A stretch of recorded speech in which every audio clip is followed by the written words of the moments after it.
Hello mga kapakners, for today's video. Ayan, magkakasama ulit tayo ngayon. Magkakasama mga itik. Dini sa ating munting bahay kubo. Shout out. At tayo nga pala ay magluluto ngayon mga kapakners ng pangmalakasang sopas at saka chicken inasal. Ayun, tara. At kita ay mag-banding-banding ng kauntian din sa ating munting bahay kubo. At meron pa akong arkiladong mag-iihaw. May electric pan pero naggagamit ng pamaypay. Anray ko. Shoutout kila Uni at kay Jo. Yan sobra na yung masarap yung ating chicken inasal.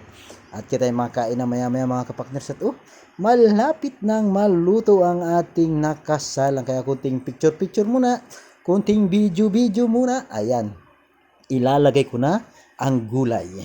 At ang inyong chef ay pinadaan ko sa imbudong pula yan. Okay, mag-alot ako naman ay naghugas ng kamay. Kaya hindi na kailangan pa magguantis. At yung mga bakteryang yan ay natatanggal yan pag naiinitan. Ano daw? Ito nga pala yung sikreto.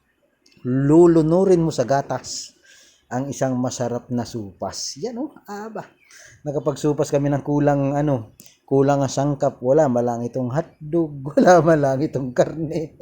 Ang lawak lang nito ay itlog, gulay, at saka meron mo tayo dyan pampinaling masarap. Ipapakita ko sa inyo yung sikreto kong pampinali. Yan. Pag hindi tayo nakabili ng sweet corn, yan ang pwede nating ilagay. Yan, ganyan Yan, ganyang masarap na yung nasa lata. At yan hahaluin na rin ang ating si Chef Jacob. Siyang ating final touch. Ano daw? At may final touch pa. At ayan na nga at pagkaluto na kita ay makain At talagang gutom na ang mga itik. Kita ay makain na din sa gidli. At biglaan lang jamming din sa ating munting bahay kubo. Meron tayong pagsasalawang pizza, may juice, may spaghetti. Ayan, mga simpleng lang yan, mga simpleng recipe ni chef.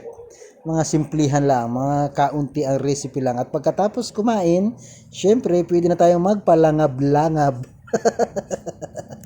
At may nakanta na dito, pakinggan natin yung nakanta.